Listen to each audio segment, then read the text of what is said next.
de los apóstoles y profetas, siendo la principal piedra del ángulo Jesucristo mismo. ¿Ya se lo aprendieron? Edificados sobre el fundamento de los apóstoles y profetas, siendo la principal piedra del ángulo Jesucristo mismo. ¿Qué es un fundamento? Una base donde se va a edificar un edificio, una casa, una estructura, un puente. Edificados sobre el fundamento de los apóstoles y profetas. Hay gente que le dicen, vos no tenés fundamento. Entonces, dice Efesios es un libro poderoso, tiene que ver con guerra espiritual. Es uno de los libros que creo que resume todo lo que tiene que ver con la vida de un cristiano. Efesios. Allí habla acerca de ser buen padre, buen hijo, buen esposo, buena esposa, buen siervo, buen trabajador, buen gobernante, buen amo, buen administrador, buen guerrero, buena guerrera. Efesios es un libro exquisito, maravilloso. Y yo creo que toda iglesia apostólica y profética debería de conocer Efesios muy bien. Sobre todo, pero muy importantísimo conocer Efesios 2:20, tenerlo de memoria. Y importantísimo Efesios 6:10, la armadura de Dios. Efesios 4:11 en adelante. Muy importante que la iglesia tenga estos pasajes. La Biblia dice que después de la resurrección, Jesucristo constituyó a los apóstoles de la iglesia. Yo quiero que me ponga mucha atención a lo que les voy a explicar hoy, porque esto no es para preescolar. Esto es para gente de reino, para gente que ha nacido de nuevo. Y la iglesia que Jesucristo constituyó, la iglesia que Jesucristo estableció, no es una iglesia religiosa, no es una iglesia tradicional, no es una iglesia de apariencia, no es una iglesia de reuniones sociales. La iglesia que el Señor estableció es una iglesia de guerra, es una iglesia de carácter, es una iglesia de actitud, es una iglesia de madurez, es una iglesia con propósito, es una iglesia que sabe lo que quiere. Es una iglesia que sabe hacia dónde tiene que caminar.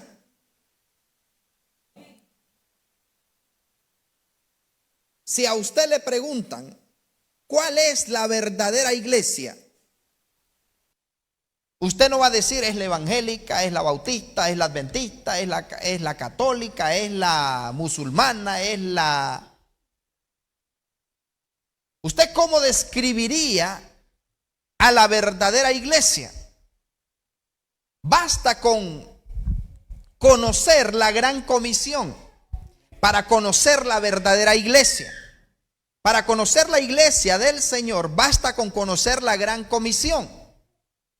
Uno de los pasajes bíblicos que a mí me sacudió el piso cuando yo tenía mi religión, cuando yo no conocía quién era Jesucristo, creía en Él pero no lo conocía.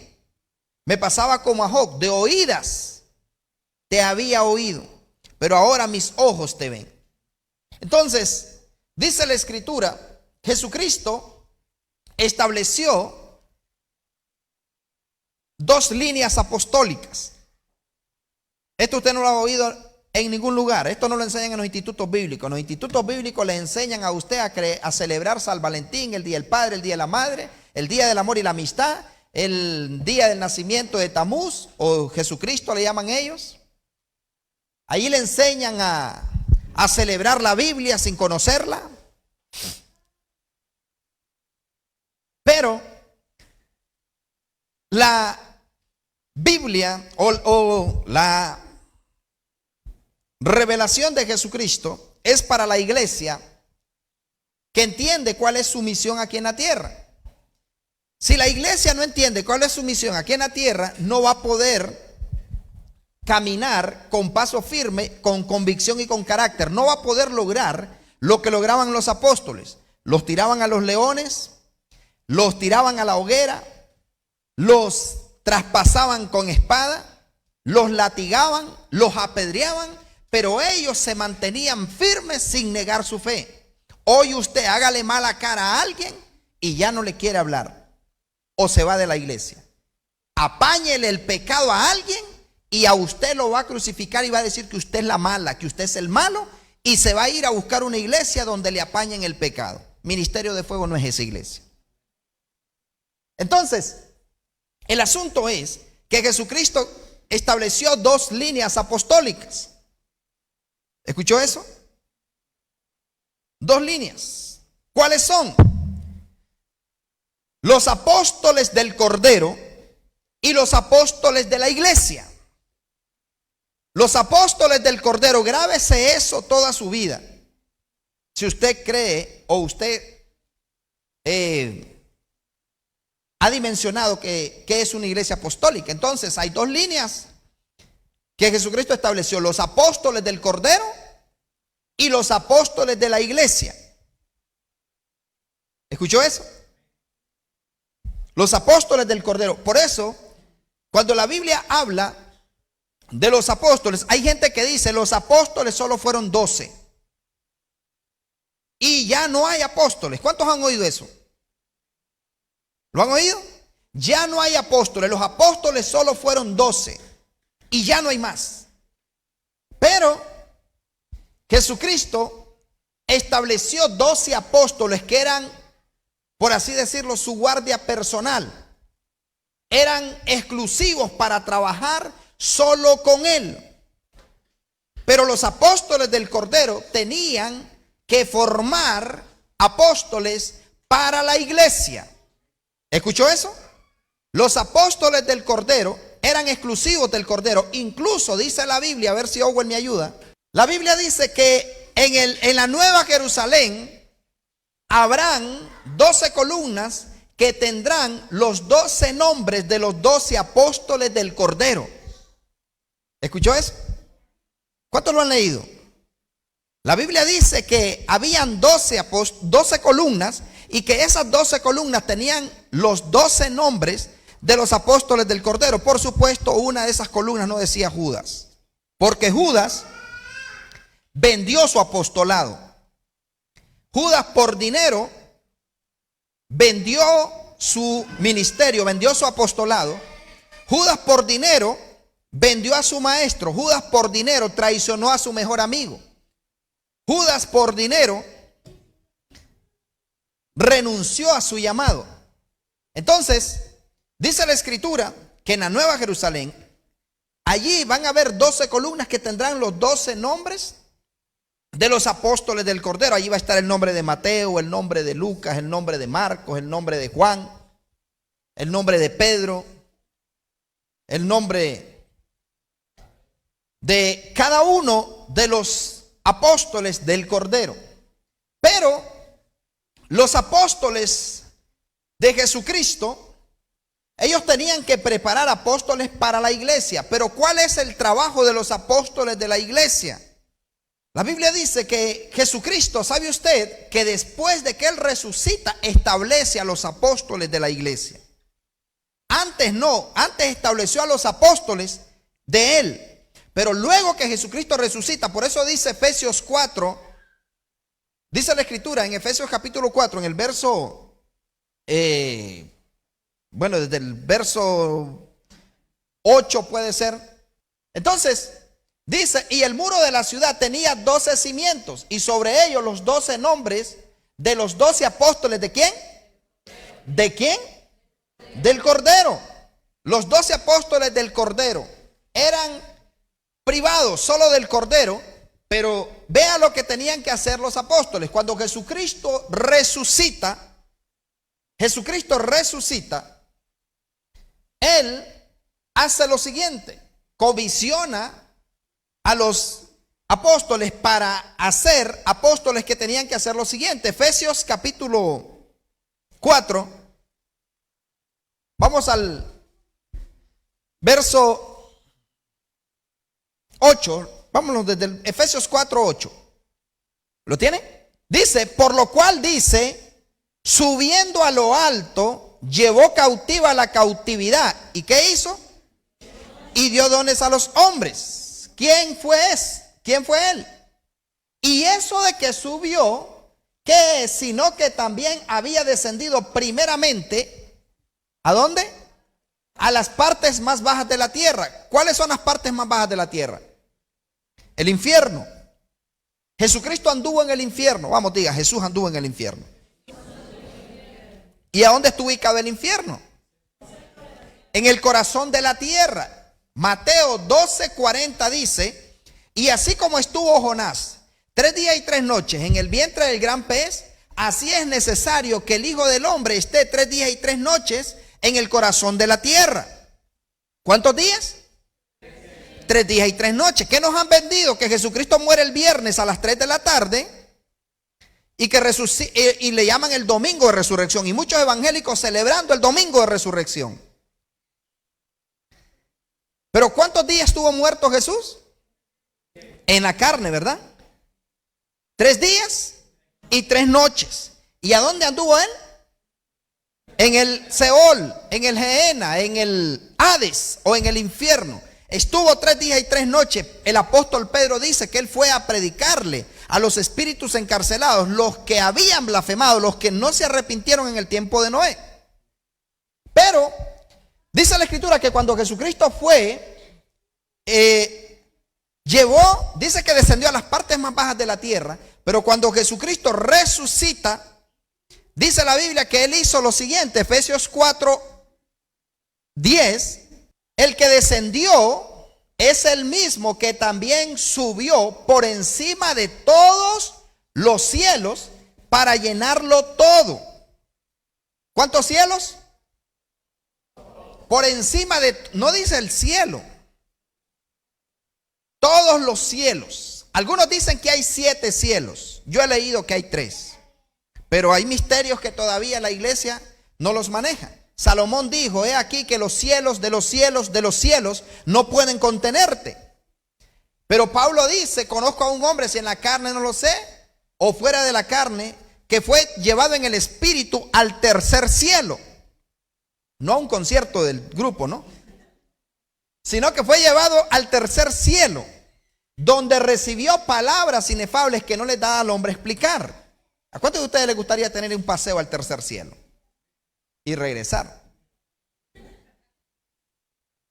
Entonces, Jesucristo dice, el que descendió es el mismo que también subió por encima de todos los cielos para llenarlo todo. Diga, Jesucristo llena todo. Ahora mire al que tiene al lado y dígale, y también te ve. Él nos ve. Él nos ve. Vamos, diga, Él nos ve. Entonces, ojo y oído. Dice que Él lo llena todo. ¿Qué llena Él? Lo llena todo. Lo llena todo. Pero no se manifiesta en todo. Porque donde hay desorden, donde hay inmundicia, donde hay perversidad, donde hay orgía, donde hay borrachera, donde hay alcoholismo, donde hay corrupción, Él no se puede manifestar. Él se va a manifestar donde hay un corazón arrepentido, donde hay un hombre y una mujer que quiere ver su gloria, no alguien que quiere hacerse el disimulado y quiere dejar pasar el pecado. Él está pendiente de todo, pero no se manifiesta en todos.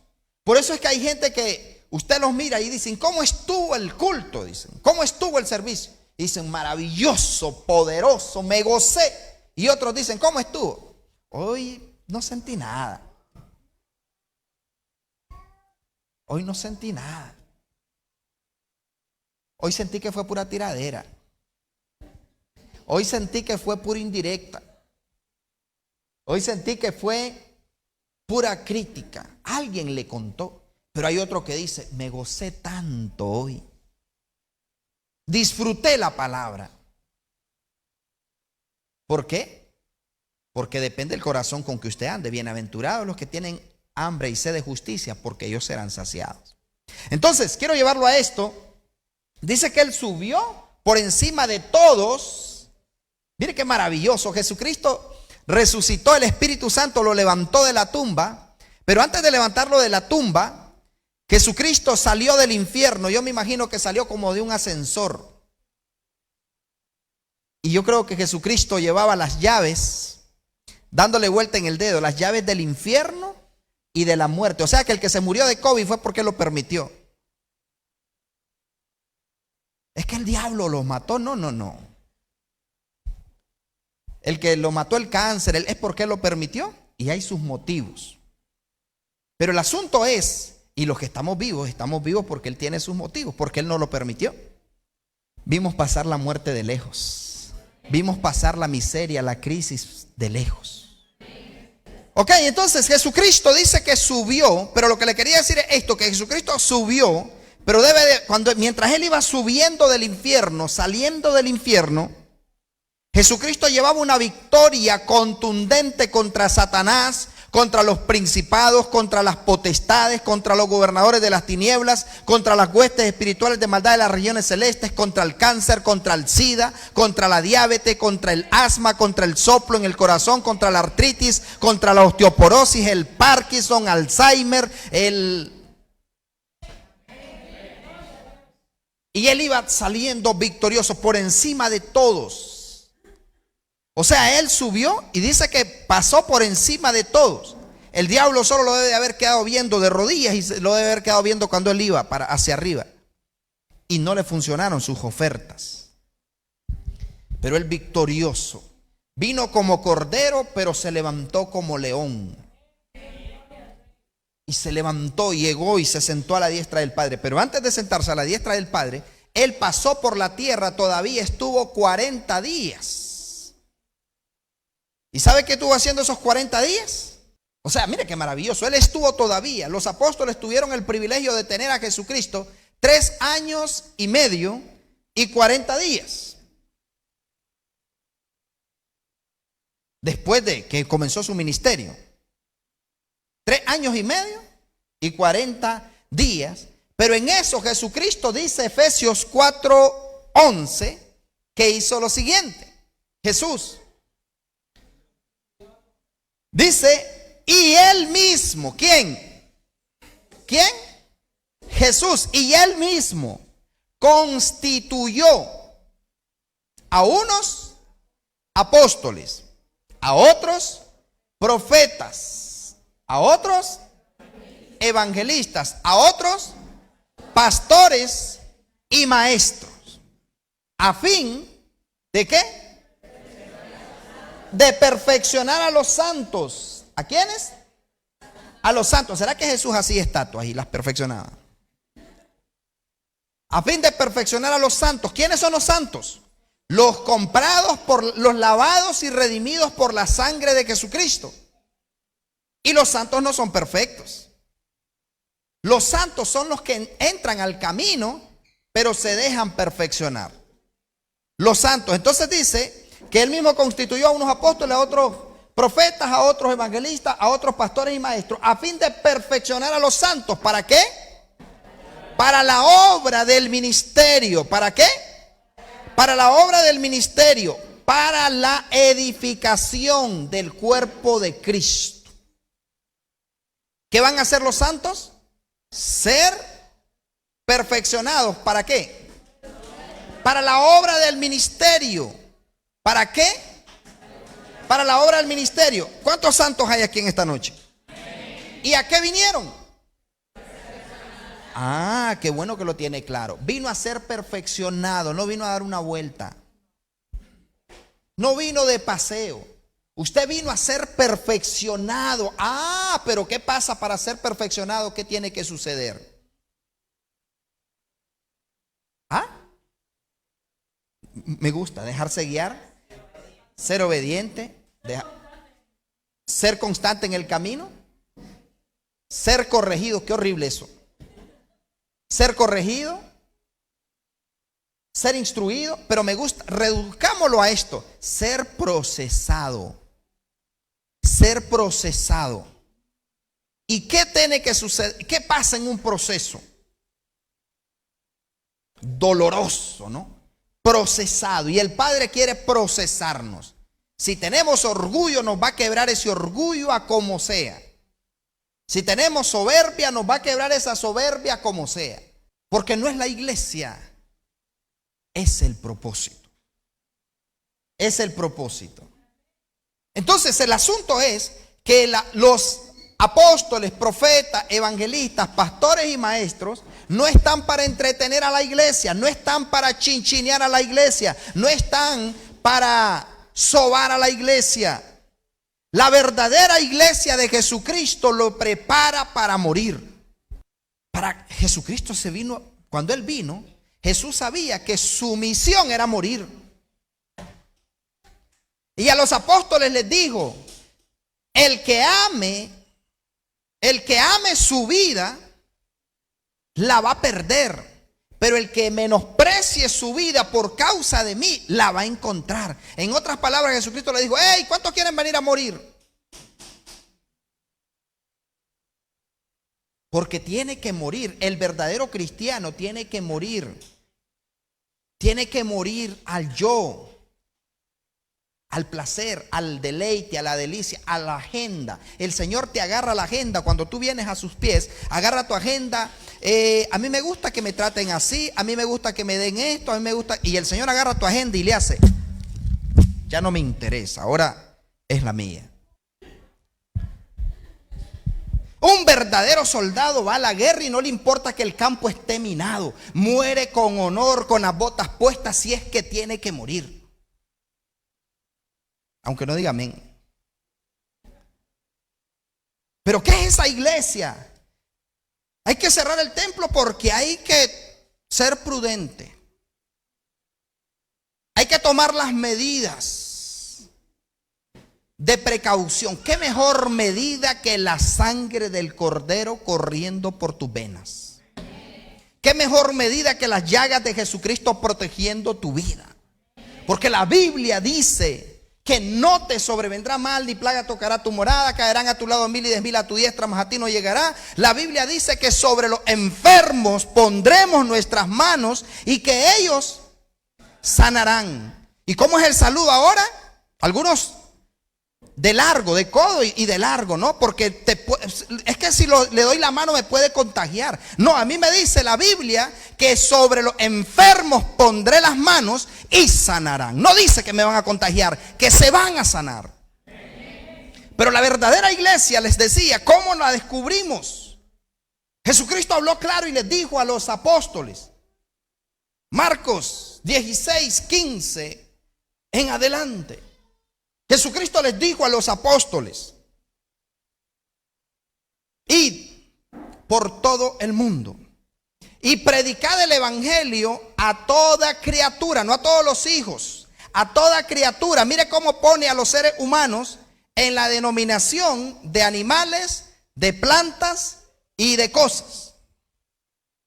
Prediquen el evangelio a toda criatura, a todas las criaturas. El que creyere y fuere bautizado será salvo. El que creyere, ¿cuántos de ustedes creen en Jesús?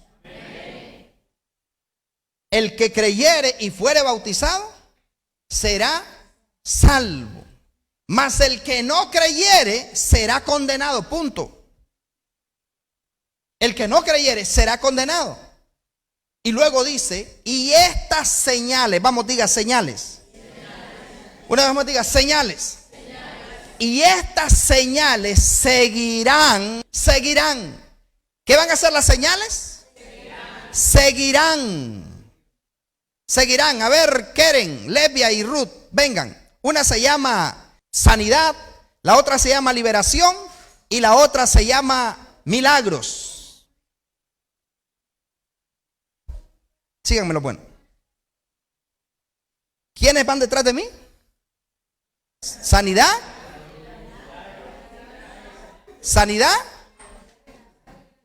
liberación y milagros.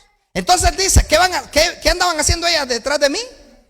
Siguiéndome. Y Jesucristo dijo: al que creyera y fuera bautizado será salvo, el que no creyere será condenado. Y estas señales seguirán. O sea que donde va Ángel Gabriel, porque cree en él, donde va Ruth, donde va Sandra, donde va Luis, donde va,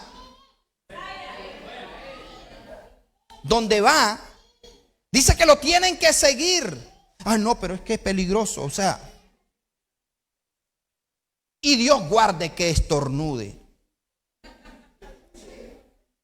Y Dios guarde que le dé fiebre. A usted no, a los que no creen. Y Dios guarde. O sea, ¿sabe usted que hay gente que yo creo que hasta gasolina beben para que no les dé gripe? No, yo conozco de alguien que estuvo hospitalizado porque tomó cloro, porque se sentía mal de la garganta. Mi gente, ¿cómo la iglesia se va? La iglesia que Jesucristo compró a precio de sangre. La iglesia que Jesús compró no es una iglesia mimada, no es una iglesia afeminada, no es una iglesia cobarde, no es una iglesia miedosa. Es una iglesia que está dispuesto a morir por él.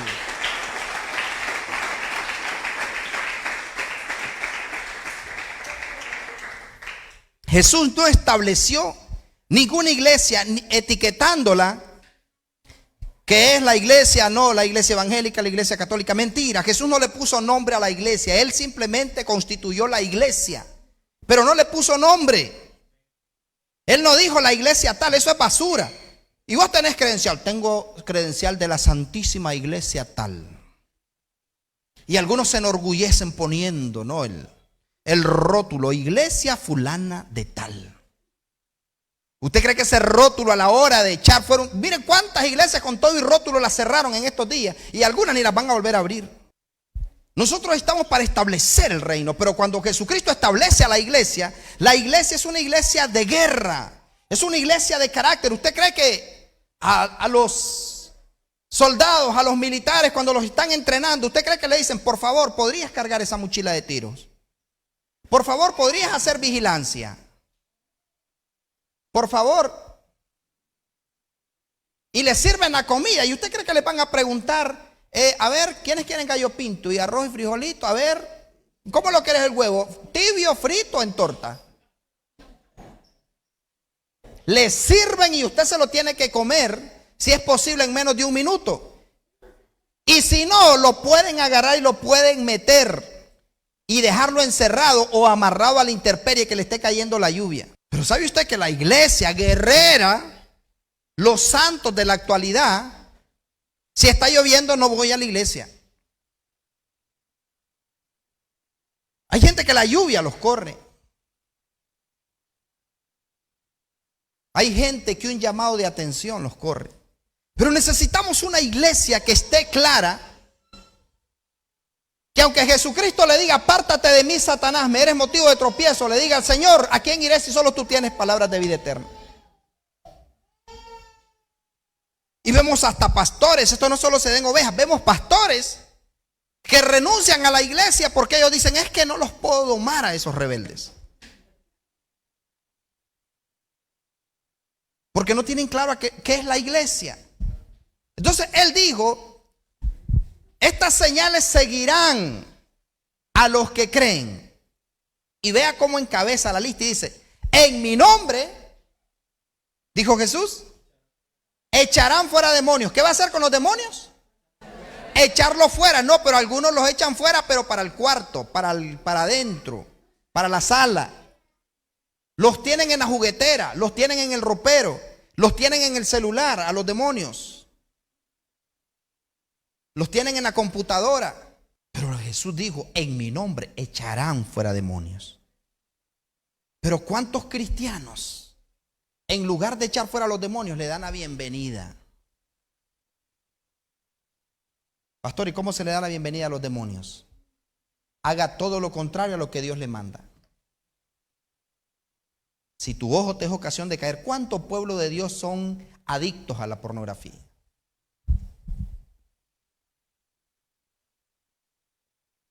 ¿Cuánto pueblo de Dios son adictos a los juegos? ¿Cuánto pueblo de Dios son adictos a la masturbación. No, pero es que los médicos dicen que uno se puede hacer loco y que hay que hacerlo. ¿Cuánto pueblo de Dios dicen que por salud se beben una cerveza por salud? Como que si Dios no es omnisapiente. El Señor sabe con qué intención tú haces las cosas. ¿Cuánto pueblo de Dios son expertos en envidiar a otros? ¿Cuánto pueblo de Dios son expertos en desearle mal a otro? Pero Él dice que los demonios no tenemos que invitarlos, tenemos que echarlos fuera. Los demonios tenemos que echarlos fuera, no meterlos a casa. ¿Y cómo yo meto un demonio a la casa? Cuando yo autorizo que entre algo que yo sé que no es correcto. ¿Qué hay, mamá? Y esta es la comida, el lunch. ¿Y qué hizo hoy? Ay, hijo, no me estés echando ese humo, andate para allá. ¿Sabe usted que hay muchos pueblos de Dios que el esposo, la esposa o los hijos le dan para que se saque la goma? Le dan plata para que compre el guaro para sacarse la goma. Pero ¿qué iglesia es esa de que viene aquí y aquí canta santo, santo, pero allá está cantando dos mujeres y un camino? ¿Qué iglesia es esa? La Biblia dice que usted y yo tenemos que echar fuera a los demonios. Y si usted no está echando fuera a los demonios, déjeme decirle que lo van a matar. Como dice el apóstol Rudy, gracias, déjeme rebobinar eso. Si usted no echa fuera a los demonios, lo van a matar. Porque esas criaturas no están jugando. Pregúntele al gadareno cómo lo agarraban los demonios. Lo obligaban a comer carne putrefacta. Lo obligaban a sajarse con piedra. Lo metían pasaba ese hombre, le caía viento, sol, lluvia y todo. Vivía en el cementerio, le robaron su familia y estaban a punto de destruirlos, pero llegó Jesús a tiempo. Por eso ellos le dijeron: Jesús, ¿qué tienes con nosotros? Has venido para destruirnos antes de tiempo. Jesús no vino para jugar con los demonios, vino para enjuiciar a los demonios. Y la iglesia para eso está. Dice Juan 3:8, el que practica el pecado. Deje de decir que es hijo de Dios si usted sabe que está practicando el pecado. Y no sea hipócrita. Juan 3:8, primera de Juan 3:8 dice: el que practica el pecado, punto, es del diablo. El que practica el pecado es del diablo. ¿Por qué? Porque el diablo peca desde el principio. Pero me gusta lo que sigue. Para esto apareció el Hijo de Dios. El Hijo de Dios, ¿para qué? Para deshacer las obras del diablo. No, pero es que yo las deshago poco a poco. Por eso usted sabe que le han vendido el cuento a la iglesia de que cuando los llaman para ir a echar fuera un demonio, ellos dicen: esa no es mi área, yo no estoy preparado. Es que eso es para gente que anda bien con Dios. ¿Y qué? ¿Y usted qué? Es que para echar fuera demonios tenés que andar bien con Dios. Y si usted dice: es que no ando bien con Dios, entonces usted está diciendo que anda endemoniado, que anda en alianza con los demonios.